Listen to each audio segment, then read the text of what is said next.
A man stands in the lamplight of an upper room in Jerusalem, a sword at his hip, and he opens his mouth to make a promise. He has never been more certain of anything in his life.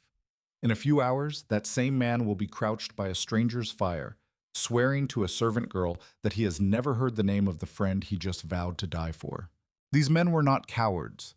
They were not strangers who had followed for a week and lost their nerve. They were not some faceless crowd. These were 11 men who had left everything, boats, tax tables, families, to follow one teacher for 3 years. They had watched him still a storm with a word. They had watched him feed thousands from a boy's lunch.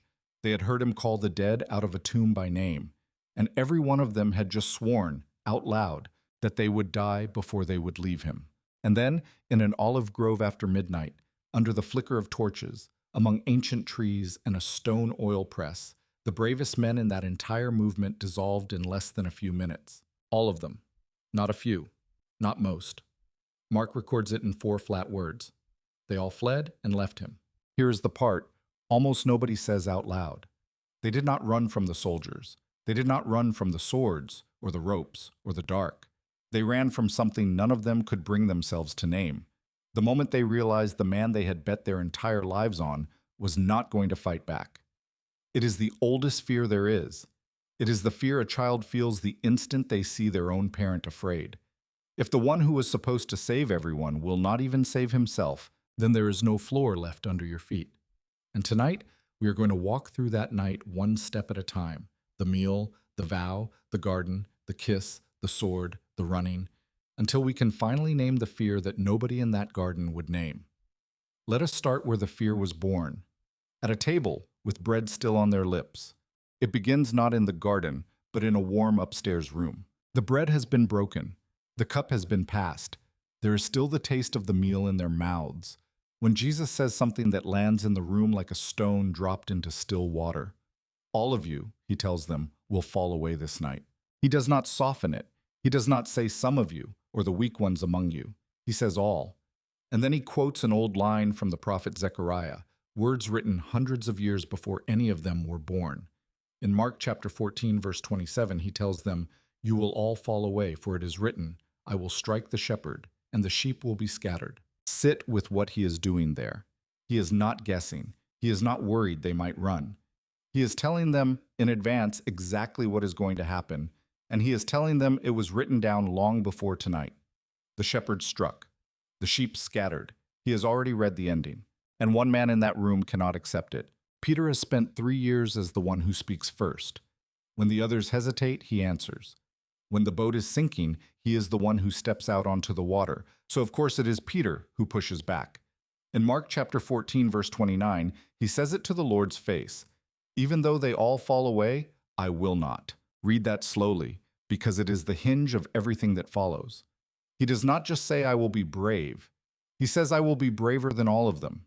He is standing in a room full of his closest friends and quietly telling them, whatever you are made of, I am made of more. This is a man who believes his courage is bigger than his fear.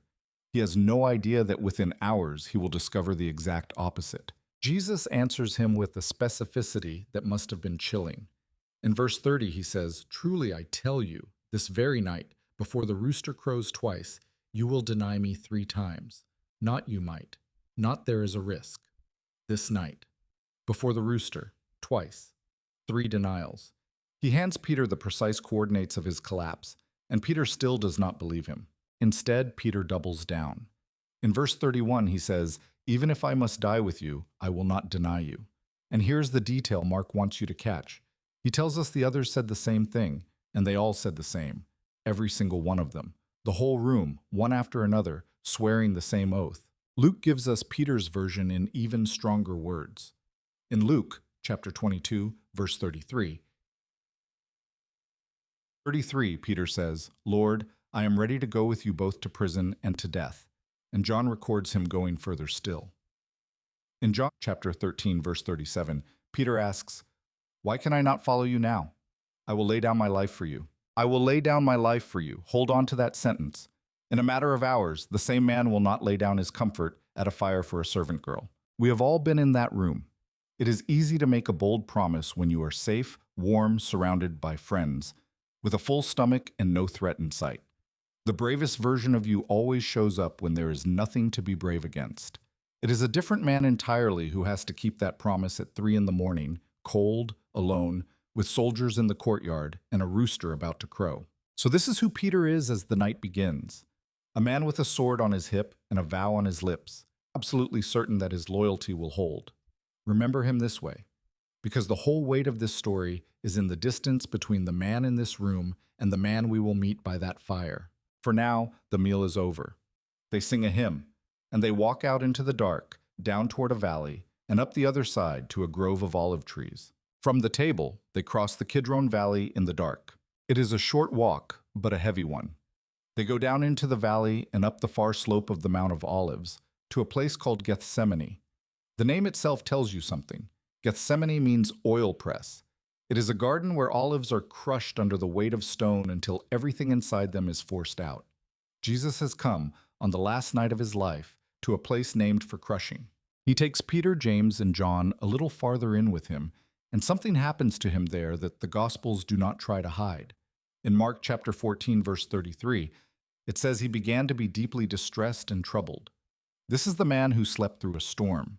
This is the man who stood calm in front of demons and mobs and religious courts. And now, in a quiet garden with no enemy in sight, he is shaking. In verse 34, he tells his closest three, "My soul is very sorrowful, even to death. Stay here and watch." And then he goes a little farther, and in verse 35, he falls to the ground. Not kneels, falls. The strongest man any of them had ever known is face down in the dirt, and out of that dirt comes the prayer. In verse 36, he says, "Abba, Father, all things are possible for you. Remove this cup from me. Yet not what I will, but what you will." Luke adds a detail that is almost hard to read. In Luke chapter 22, verse 44, it says his sweat became like great drops of blood falling down to the ground. Now look at what is happening on two sides of that garden at the same time. On one side, a man is on his face, sweating blood, begging, and still choosing to stay.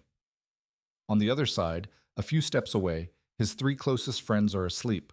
He comes back and finds them sleeping. In verse 37, he wakes Peter with a question that has to sting. "Simon, are you asleep? Could you not watch 1 hour?" Simon. Not Peter, the rock.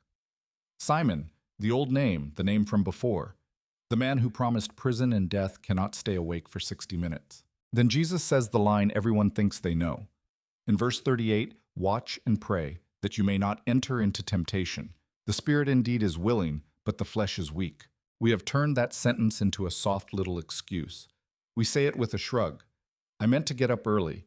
The spirit is willing, but the flesh is weak. I meant to pray more. Spirit willing, flesh weak. We use it to forgive ourselves for being a little lazy. But that is not what Jesus is doing here. He is not excusing them. He is warning them. He is saying, the very confidence you feel right now, that willing spirit, that bold promise you just made at the table, it will not hold when your body is afraid. Your willing spirit is exactly what is about to betray you. It is like setting your alarm for 5 in the morning with total determination the night before, and then watching your own hand reach out and turn it off before you are even awake. The spirit set the alarm. The flesh switched it off. 3 times he goes to pray. 3 times he comes back to find them sleeping. 3 times, the same number as the denials that are coming. The pattern is already being written into the night. Every human being in this garden is running from fear in the way humans run, by shutting down, by falling asleep, by looking away, by pretending it is not happening. Only one person in that garden walks straight into the fear.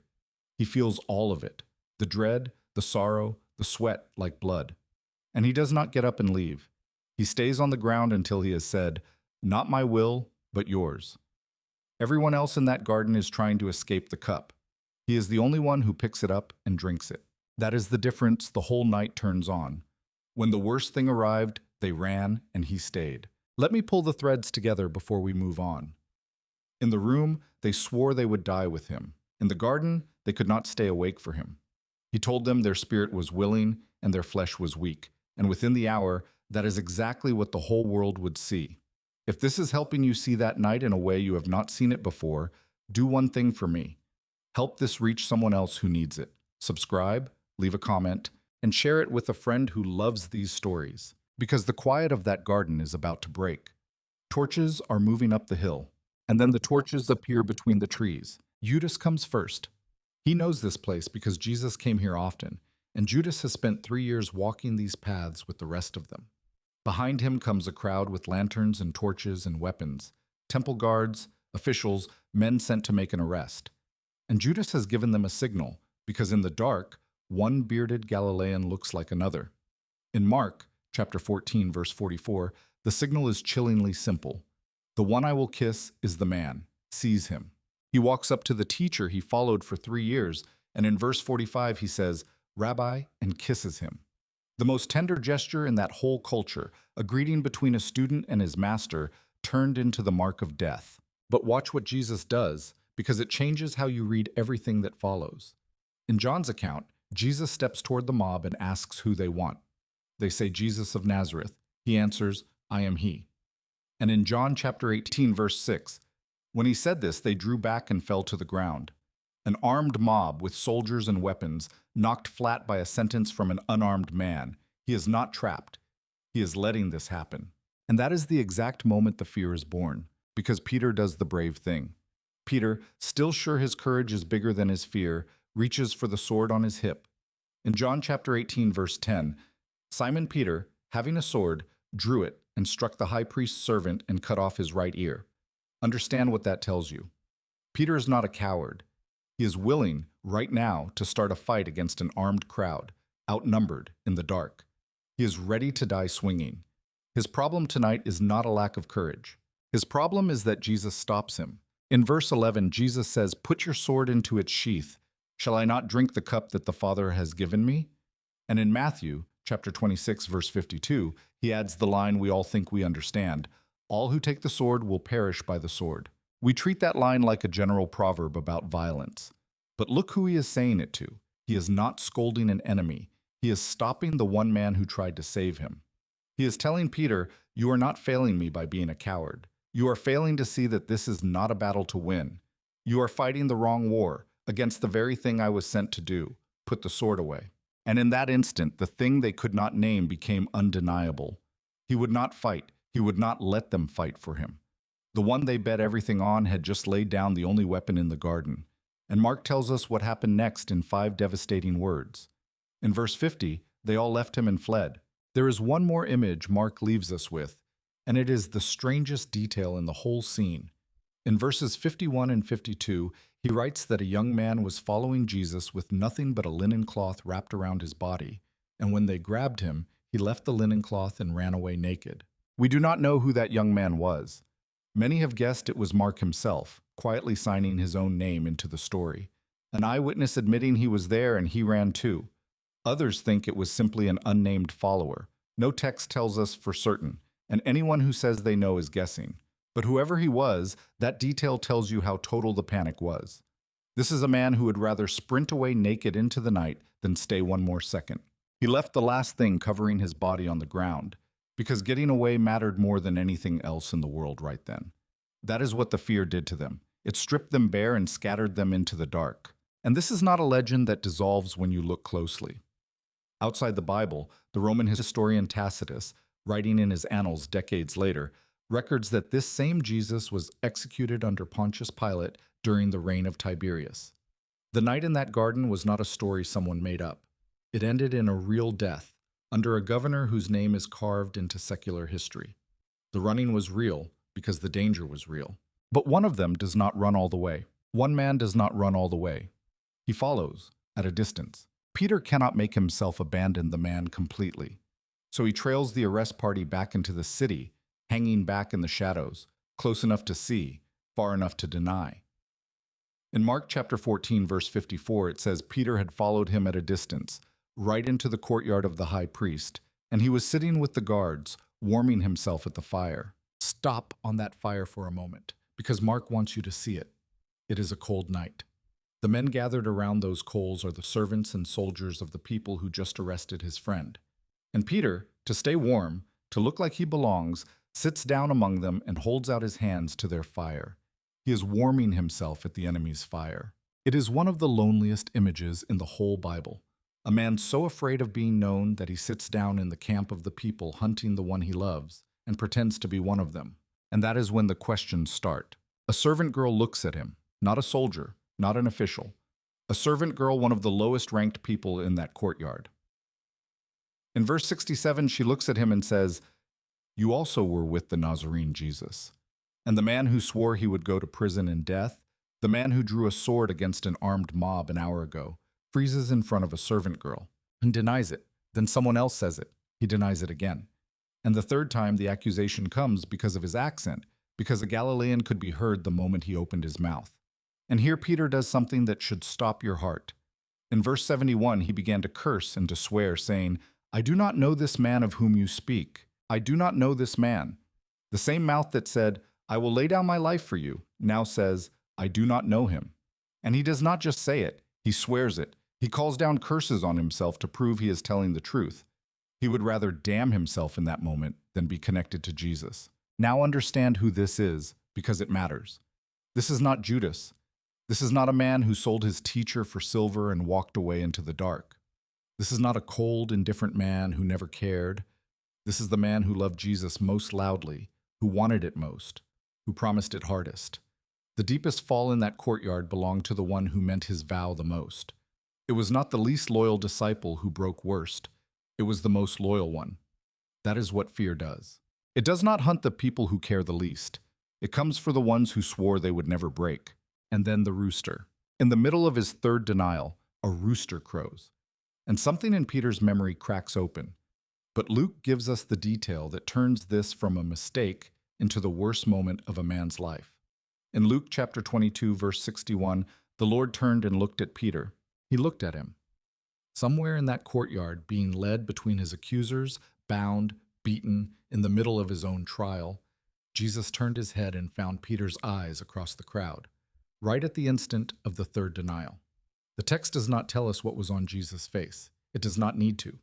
Because Peter had been told hours earlier in that warm room before the rooster crows twice, "You will deny me 3 times." And now the rooster has crowed, and the eyes of the man he denied are on him.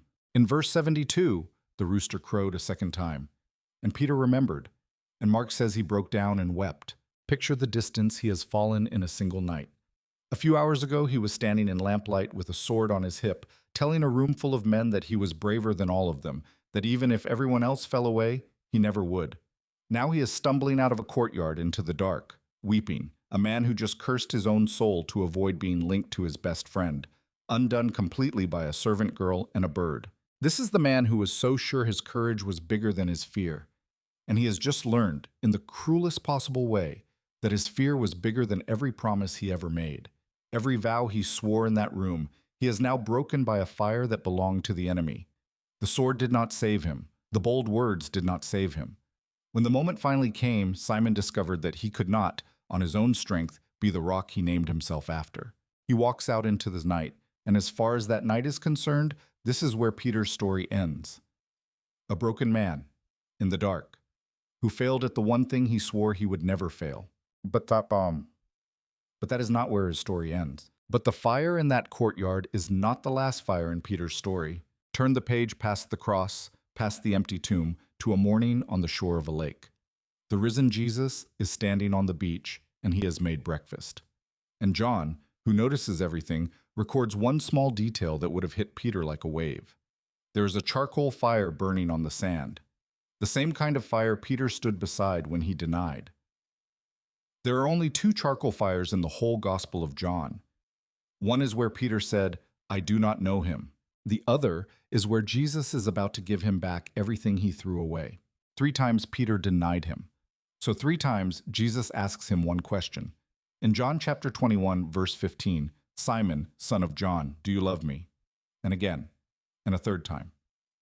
One question for each denial. Jesus is not rubbing his face in the failure. He is walking Peter back over the exact same ground, one step for every step he fell, and letting him say out loud the thing he could not say in the courtyard. He does not bring up the denials. He does not make Peter grovel or explain. He asks about love 3 times, and each time Peter answers, he gives him a job. "Feed my sheep."